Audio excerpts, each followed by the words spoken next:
누가복음 22장 39절부터 46절 말씀입니다. 누가복음 22장 39절부터 46절 말씀입니다. 찾으셨으면 제가 한 절, 성도님들 한 절씩 교독하겠습니다. 예수께서 나가사 습관을 따라 감람산에 가심에 제자들도 따라갔더니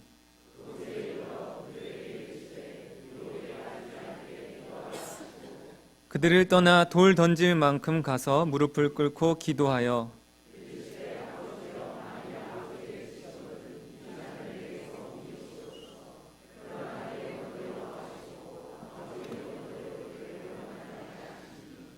천사가 하늘로부터 예수께 나타나 힘을 더하더라.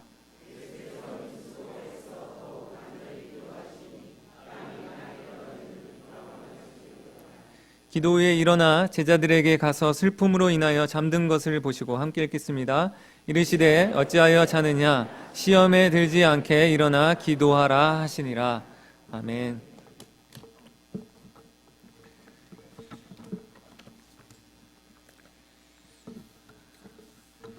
제가 지금으로부터 한 10년 전쯤에 친구들 3명과 함께 인도에 배낭여행을 가게 되었습니다. 여행의 계획에 따라서 레라고 불리는 지역에 가게 되었는데 그곳을 가기 위해서는 그 유명한 히말라야 산맥을 넘어야만 했습니다. 히말라야 산맥은 아주 높은 곳이기 때문에 고산병이라는 병이 생긴다고 합니다. 백과사전을 찾아보면 이 고산병은 낮은 지대에서부터 고도가 높은 해발 2000m에서 3000m 이상의 고지대로 이동했을 때 생긴다고 합니다. 이 고산병은 산소가 희박해지면서 나타나는 신체의 급성 반응이라고 합니다. 이것을 예방하기 위해서는 2가지 방법이 있는데요. 먼저는 히말라야 산맥을 넘기 전에, 출발하기 전에 고산병 약을 먹는 것과 아니면 하루에 300m씩만 천천히 그렇게 이동하는 것입니다. 그런데 저희는 하루에 얼마나 올라갔냐 하면 아직도 생생하게 기억이 나는데 5,300m의 표지판이 있는 곳을 지났습니다. 3,000m부터 고산병인데 5,300m까지 간 거예요. 그것은 무엇을 의미할까요? 아주 진한 고산병을 겪었다는 것입니다. 저희의 문제는 어디에서부터 시작했냐면 저희가 하루에 쉬지 않고 5,300m까지 올라가면서도 이 고산병 약을 먹지 않고 출발했다는 것입니다. 20시간을 차를 타고 갔습니다. 그 시간 동안 하루 종일 아무것도 먹지 못했습니다. 가는 내내 멀미 증상이 있어서 속이 메스껍고 머리가 아프고 추워서 벌벌 떨며 그렇게 갔습니다. 무엇보다 괴로웠던 것은 산소가 희박해서 호흡이 곤란했고 또 설사와 구토도 정말 많이 했습니다. 이 모든 증상들이 다 고산병 증상인데 세트로 아주 진하게 왔습니다. 출발 전 약을 먹지 않은 것은 제 인생 최대의 실수 중에 하나였습니다. 이 고산병이 얼마나 괴로웠는지 말해주는 사건 중에 하나를 말씀을 드리면 이제 20시간 동안 차를 타고 가면서 계속 오바이트를 계속합니다. 자주 정말 더 이상 나올 게 없을 때까지 해요. 근데 각자의 오바이트 시간이 다르지 않겠습니까? 그래서 이제 토타임을 가집니다. 각자 한 명 한 명씩 신호가 왔다 그러면은 차가 이제 차를 멈추고 각자 다 내려서 바람도 쐬면서 오바이트를 하는 거예요. 근데 한 친구가 이제 그 시간이 왔습니다. 그 시간이 왔는데 이제 내리자마자 저는 누워서 힘들어가지고 이렇게 막 누워 있는데 점점 그 친구가 제 앞에 오더니 제 얼굴 앞에다가 오바이트를 한 것입니다. 제 얼굴에 묻진 않았지만 앞에다가 토를 했습니다. 그럼 보통 어떻게 해야 됩니까? 정상적인 반응이라면 바로 1초 만에 딱 피해야죠.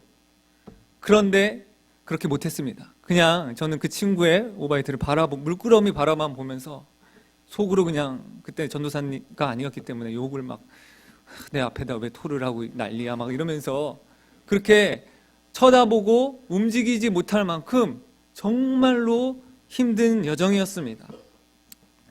그렇게 힘들게 히말라야를 넘어서 레라는 곳에 머무르다가 원래 애당초 계획에는 왔던 히말라야 산길을 다시 돌아가서 다음 여행지에 가는 것이었습니다. 왜냐하면 가던 길을 계속해서 쭉 가다 보면은 스리나가르라는 지역이 나오는데 그 지역은 여행자들의 권위 있는 바이블 책자에 의하면 테러가 잦은 지역이라고 해서 어떻게 소개되어 있냐면 목숨이 2개라도 절대 가지 말아야 할 곳, 이렇게 소개를 하고 있습니다.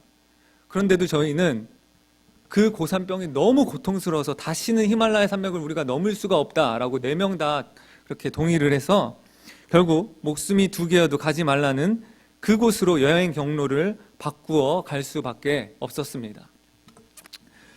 오늘 저는 설교 제목을 그것 없이 갈 수 없는 그 길이라고 정했는데요. 지금 제가 한 이야기에서 그것은 무엇이고 그 길은 무엇입니까? 그것은요, 고산병 약이고요. 그 길은 히말라야 산길로서 고산병 약 없이 갈 수 없는 히말라야 산길입니다. 오늘 본문 전후 문맥을 보면 예수님께서도 어떤 길을 향해 가고 계셨습니다. 오늘 고산병과는 비교할 수 없을 정도로 더 고통스러운 고난의 길, 예수님의 전 인생에 걸쳐서 가셨던 그 길입니다. 오늘 본문의 누가복음 22장에서부터는 더욱 특별히 구체적으로 그 길을 향해 가고 계십니다. 그 길이 무엇입니까? 그것은 바로 십자가의 길입니다. 그것 없이 갈 수 없는 그 길, 그 길이 바로 십자가의 길이라면 그것은 무엇일까요? 바로 기도입니다. 예수님께서는 오늘 본문에서 십자가의 길을 가기 전에 기도하심으로 기도 없이는 그 길을 갈 수 없음을 우리에게 보여주고 계십니다. 기도 없이 갈 수 없는 십자가의 길인 것입니다. 오늘 말씀에서는 예수님께서 제자들을 데리고 와서 기도하라고 하십니다. 그런데 제자들은 지금 너무 피곤해서 기도하지 못하고 졸고 있습니다. 곧 있으면 고통스럽게 죽으러 가실 예수님의 상황을 알고 있는 저희들이 보기에는 제자들이 한심해 보일 수도 있습니다. 그런데 조금 더 오늘 본문의 전 문맥을 살펴 제자들의 일정과 상황을 생각해 보면 이해가 가는 측면이 있습니다. 그들은 갈릴리에서부터 예루살렘에 오는 그 긴 여정을 통해서 이미 피로가 많이 누적되어 있었습니다. 또한 일주일 전 예루살렘 입성할 때는 어땠습니까? 수많은 사람들이 종려나무 가지를 흔들며 호산나 호산나 외치며 자기들의 옷을 길에다 깔았습니다. 마치 레드카펫의 톱스타와 같은 엄청난 환영을 받으셨습니다. 그렇게 인기 많으신 예수님과 함께 이리저리 무리들에게 끌려다니며 제자들은 무리한 일정을 소화하였습니다. 그와 함께 예수님과 제자들을 죽이려고 했던 바리새인들, 사두개인들, 종교 당국의 위협과 음모가 더욱 짙어진 상황 가운데서 그에 따른 긴장과 스트레스로 지칠 대로 지친 그들입니다. 또한 얼마 전부터 알 수 없이 툭툭 하시는 예수님의 말씀은 자신의 고난과 죽음에 대해 이야기하고 계셨습니다. 제자들은 그것이 진정 무엇을 의미하는지 정확히 깨닫지는 못했지만 예수님께서 안 좋은 일이 닥칠 것이라는 두려움 때문에 걱정과 슬픔 가운데 빠져 있었습니다. 누가는 45절에서 제자들의 그 슬픔을 지금 제자들이 졸고 있는 직접적인 원인으로 기록하고 있습니다. 게다가 그들은 잠도 자지 못하고 한밤중에 지금 나와 앉아 있습니다. 기도하지 않고 졸고 있는 것이 어쩌면 좀 이해가 가는 상황이라고 할 수 있겠습니다. 그런 그들을 예수님께서는 굳이 데려오셨습니다. 그리고서는 기도하라고 하셨습니다.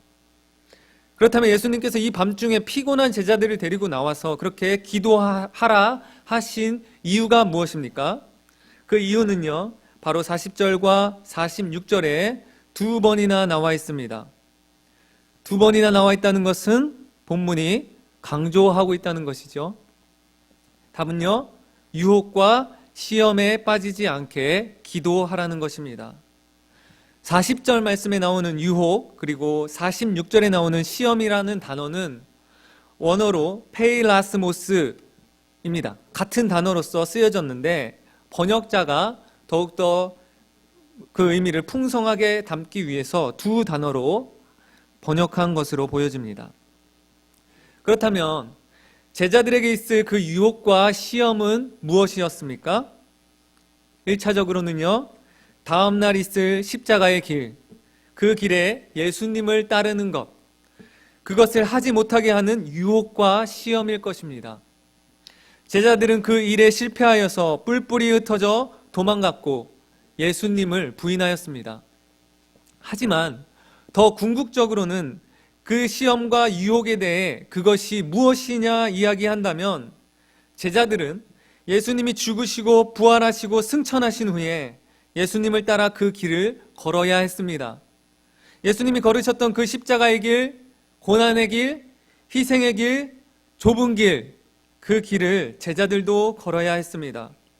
그리고 그 길에는 여전히 수많은 유혹과 시험이 도사리고 있었고, 유혹과 시험이 그들에게 몰려올 때에 그때마다 예수님이 드리셨던 이 겟세마네 기도를 제자들은 생각하면서 그들도 기도하며 유혹과 시험을 이겼을 것입니다.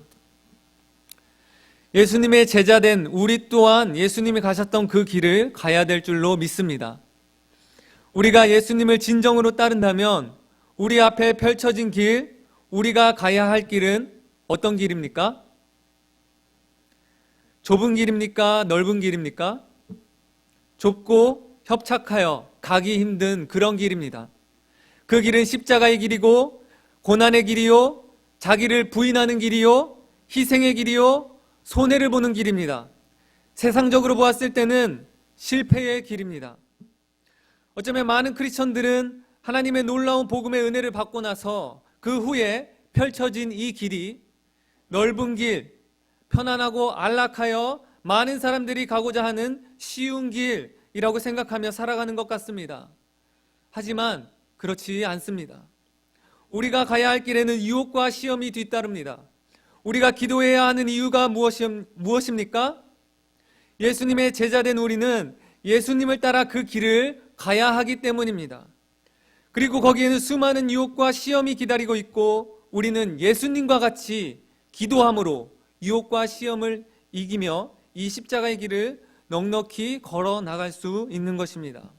어떻게요? 예수님과 같이 기도함으로.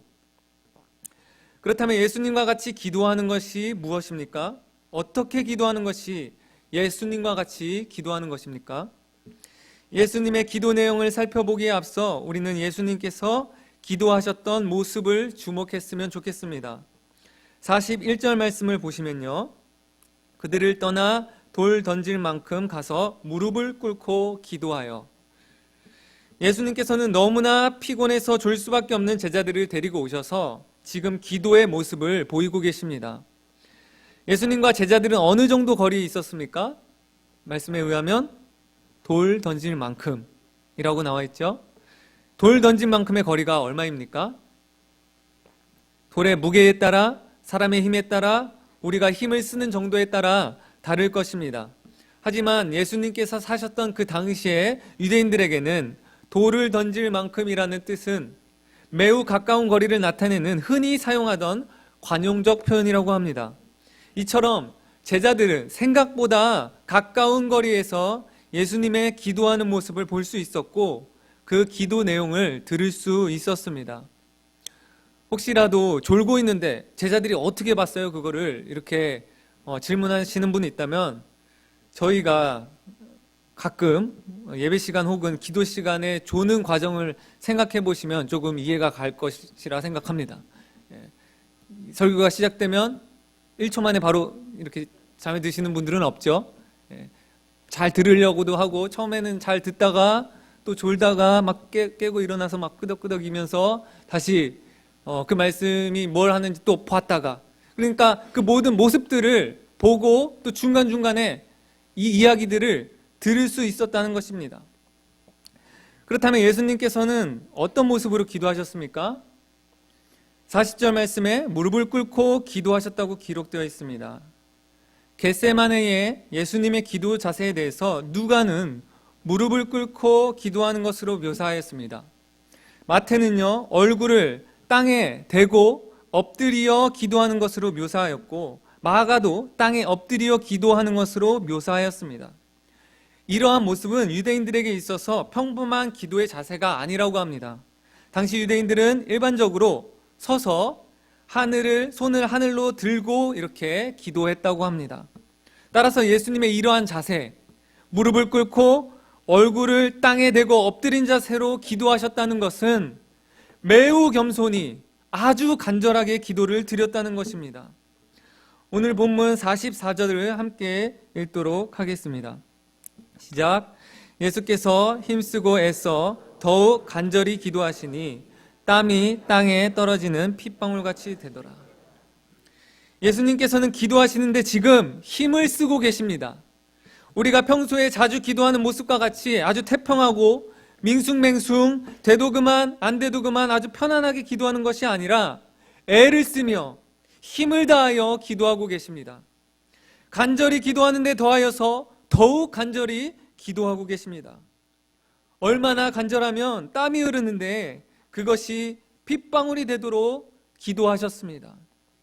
이 간절한 기도의 모습을 본 제자들이 받았을 인상은 매우 강렬했을 것입니다.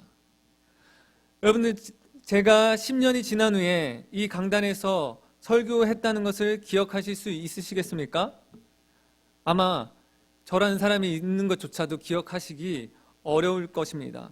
하지만 제가 만약에 이 시간에 설교를 하는데 너무나도 간절하게 하여서 목청이 터져라 소리 지르면서 외치다가 그만 설교 도중에 피를 토했다고 한번 생각해 보십시오. 성도님들께서는 아마 10년이 지난 후에 어떤 젊은 전도사가 있었는데 피를 토하면서까지 그렇게도 간절하게 말씀을 전하였더라, 이렇게 기억을 하실 것입니다. 피라는 것은 인간의 마음 가운데 아주 강렬한 인상을 남깁니다. 예수님의 기도는 이렇듯 제자들의 마음 속에 절대 잊을 수 없는 강렬한 이미지를 남겼습니다. 한 친구가요, 저에게 12년 전에 제가 입었던 이 정장의 색깔과 넥타이 색깔을 기억하면서 이야기해 주었습니다. 생각해 보십시오. 정말 여간 희한하게 특이하게 입지 않고서는 그걸 기억할 수 있겠습니까? 불가능할 것입니다. 특별히 제가 그렇게 희한하고 유별나게 입지는 않았었습니다. 그렇다면 어떻게 그런 일이 가능했을까요? 제가 대학 시절 정장을 입고 가야 하는 학과 행사에 가게 되었습니다. 그 당시 저는 지금과 달리 나름 유행에 민감하려고 했고 멋을 부린다고 나름 신경을 썼던 시기였습니다. 그날도 그 당시 최신 유행하던 강동원, 소지섭 등 멋진 연예인들의 패션, 지금은 촌스러워 아무도 그렇게 입지 않지만 그 당시에는 멋져 보였던 패션, 바로 검정 정장에 검정 셔츠, 그리고 반짝반짝 빛나는 은색의 실크 넥타이를 하고 갔습니다. 사람들로부터 멋있다라는 말과 패션 피플이라는 평가를 듣고 싶었던 저의 기대와는 달리 저는 아주 창피하고 듣기 싫은 별명을 얻게 되었습니다. 그 별명이 무엇이었을 것 같습니까? 바로 은갈치였습니다. 친구들은 저를 한 3개월 정도 은갈치로 부르면서 놀렸습니다. 12년이 지난 요즘 한 친구가 제가 12년 전 입었던 정장과 넥타이 색깔을 기억할 수 있었던 이유가 무엇이었나요? 그때 그 패션 자체가 인상적이기도 했겠지만 거기다 더해서 강렬한 이미지를 상징화하여서 한 단어에 담았기 때문에 그것이 더욱 잊혀지지 않고 친구의 뇌리에 박히게 되었던 것입니다. 저의 그날의 이미지가 은갈치라는 함축적으로 상징화된 단어로 불리었고 그 단어를 통해 그 이미지, 즉 올블랙 정장의 은색 넥타이 복장을 기억할 수 있었던 것입니다. 오늘 본문 가운데 나타난 예수님께서도 마찬가지로 핏방울까지 흘리시는 아주 강렬한 기도의 이미지와 함께 어떤 한 단어가 오버랩되어서 더욱 기억에 남을 수밖에 없는 결과를 나타내고 있습니다. 그 단어는 바로 겟세마네입니다. 오늘 예수님께서 기도하신 장소는 감람산이라고 기록되어 있는데 다른 복음서를 살펴보면 더 구체적으로 겟세마네라는 곳에서 기도하셨다고 기록되어 있습니다. 겟세마네라는 그 지명을 원어로 그 뜻을 찾아보면 올리브 기름을 짜는 틀이라고 뜻을 가지고 있습니다. 감람산이라고 불려진 그곳에 감람, 즉 올리브 나무가 많았고, 그래서 그곳에 올리브 기름 짜는 틀이 많이 있었다고 합니다. 겟세마네라는 지명은 그곳에서 기름을 짰기 때문에 붙여진 이름입니다. 이곳에서 짜여진 기름은요, 여러 번에 걸쳐 짜여졌는데요. 첫 번째 기름은 성전을 밝히는 기름, 그 다음 짜여진 기름은 식용유로 쓰였다고 합니다. 그 다음은 화장품이나 약품들, 그리고 그 다음은 비누, 그리고 마지막으로 짜고 짜내어낸 마지막 기름은 땔감으로 쓰였다고 합니다. 우리가 지금 한번 올리브 기름을 짜는 틀 안에서 마지막까지 짜고 짜내어져 짓이겨지는 올리브를 상상해 보셨으면 좋겠습니다. 그 당시 제자들을 포함한 모든 이스라엘 사람들은 겟세마네라는 이름을 들었을 때 이러한 올리브 기름이 마지막까지 짜여지는 이미지를 같이 생각하지 않을 수 없었을 것입니다. 겟세마네, 이 기름 짜는 틀 안에서 짓이겨지는 올리브의 이미지를 지금 이 예수님의 기도, 힘을 다해 간절하고도 간절하여 땀이 핏방울이 되기까지 짜내며 드리고 있는 이 기도의 모습, 이 예수님의 기도하는 모습과 연결시키지 않을 수 없으리라 생각됩니다. 예수님의 땀이 핏방울이 되기까지 간절하게 기도했던 그 기도의 현장은 바로 겟세마네라는 단어와 함께 더욱 제자들의 마음속에 잊혀질 수 없는 모습으로 남았을 것입니다. 그리고 그들에게 간절한 기도에 대한 도전이 되었을 것입니다. 그리고 여전히 우리에게도 주님께서는 이 본문을 통하여 간절한 기도에 대한 도전과 능력을 주신다는 것을 믿으시기 바랍니다. 저는 제가 기도할 때 아주 편안한 자세로 늘어져서 돼도 그만 안 돼도 그만 간절함 없이 무기력하게 그렇게 기도할 때에 이 예수님의 기도의 모습을 묵상하는 것 자체만으로도 능력을 얻습니다. 이 예수님의 기도를 묵상하면 마음속에서 간절함이 생겨나기 시작합니다. 제자들이 예수님을 따라갔던 그 길에는 수많은 유혹과 시험이 기다리고 있었습니다.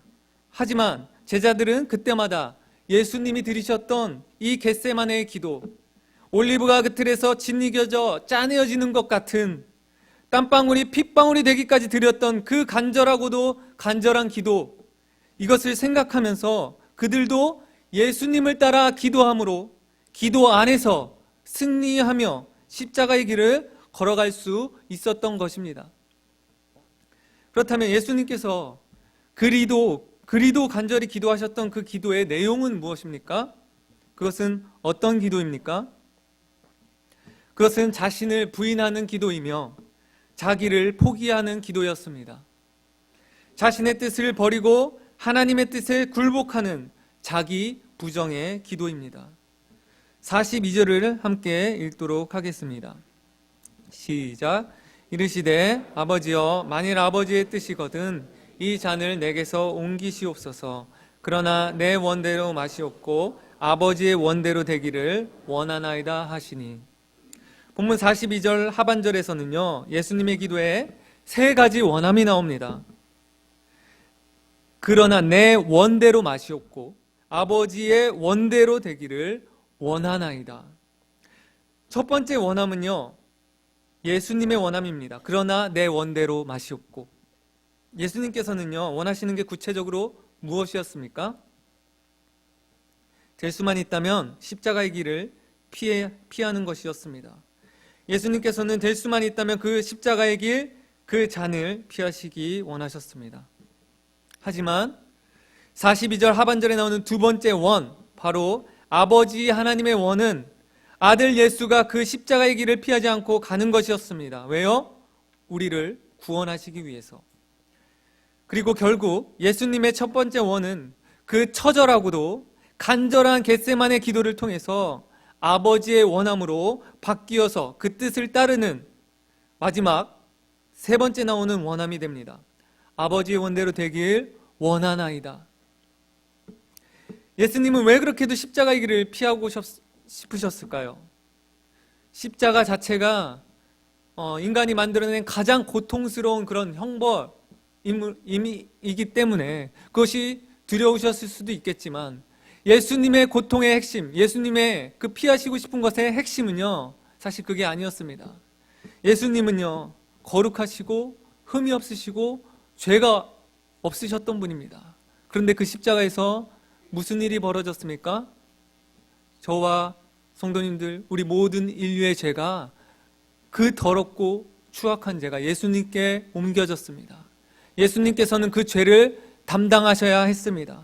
그로 인해 거룩하신 하나님 아버지, 의로우신 하나님 아버지와의 교통과 관계에 단절이 왔습니다. 그런데 생각해 보십시오. 우리 삼위일체 하나님, 성부 하나님과 아들 예수님은 영원전부터 정말로 인간은 측량할 수도 없는 놀라운 신비한 연합의 하나의 사랑을 그렇게 이루시면서 사랑으로 하나 되셨던 분인데, 처음으로 그 십자가 안에서 하나님의 관계가 끊길 뿐만 아니라 우리들의 죄를 향한 그 아버지 하나님의 심판과 분노와 저주를 다 받으셔야 됐습니다. 이 사랑하는 아버지의 심판과 분노와 저주를 예수님은 도저히 견딜 수가 없으셨습니다. 그래서 할 수만 있다면 그 잔을 피하시고 싶으셨습니다. 하지만 예수님은 그러한 자신의 원함을 어떻게 하셨습니까? 포기하셨습니다. 자기를 부인하는 것, 자신을 포기하는 일은 먼저 기도 안에서 일어났습니다. 이것이 바로 십자가의 길을 가기 위해 우리가 기도해야 하는 이유입니다. 다시 한번 강조하겠습니다. 그 길은 기도 안에서 먼저 자기를 부인하지 않으면 갈 수가 없습니다. 누가복음 9장 23절 말씀, 또 우리에게 이르시되 아무든지 나를 따라오려거든 자기를 부인하고 날마다 자기 십자가를 지고 나를 따를 것이니라. 예수님이 걸으셨던 십자가의 길, 희생의 길, 이 좁은 길을 걸어가면서 수많은 시험과 유혹이 몰려왔을 때에 그때마다 제자들은 무엇을 하였을까요? 무엇을 했겠습니까? 우리 또한 예수님이 걸으셨던 십자가의 길, 그 좁은 길을 걸어가며 유혹과 시험이 몰려올 때에 무엇을 해야 하겠습니까? 바로 자기를 부인하는 기도, 자신의 원함을 하나님의 원함까지 굴복시켜 하나님의 원함이 자신의 원함이 되는 그 기도, 그것도 그냥 쉽게 편안하게 돼도 그만 안 돼도 그만 열정 없이 하는 기도가 아닌 하나님의 뜻이 자신의 뜻이 되기까지 올리브가 그 틀에서 짓이겨져 짜고 짜내어지는 것처럼 땀방울이 핏방울이 되기까지 간절히 기도하신 예수님처럼 우리 또한 그렇게 기도하며 그 길을 걷는 것입니다. 이 기도 안에는 고통을 감내하고 힘겹게 순종하는 것을 넘어서 기쁨이 충만하다는 것을 믿으시기 바랍니다. 예수님께서 마음을 다해 아버지 하나님의 뜻을 구하였을 때, 그것을 바라보았을 때 그 뜻이 무엇이었습니까? 그때 예수님의 시선은 무엇을 향해 있었을까요? 바로 하나님의 우리를 향한 영원전부터 계획하신 그 놀라운 구원, 그 복음 안에 펼쳐진 한없는 사랑과 은혜, 그로 인해 죄인된 우리가 다시 하나님의 자녀로서 살아가는 것, 이것은 예수님의 충만한 기쁨이었습니다. 우리 또한 예수님과 같이 기도할 때에 이러한 충만한 기쁨이 우리에게 함께 한다는 것을 믿으시길 소망합니다. 저희들이요, 아까 서두에 말씀드렸던 그 히말라야 그 높은 산을 걸어갈 때에, 우리도 예수님의 이 길을 걸어갈 때에 마치 우리의 영혼이 이 기도 없이 갈 때에는 그렇게 제가 아까 말씀드렸지 않습니까? 너무나 고통스럽고 힘들고 도저히 갈 수 없었다고 이렇게 고백했는데, 저희들의 길도 그럴 거라 생각이 돼요.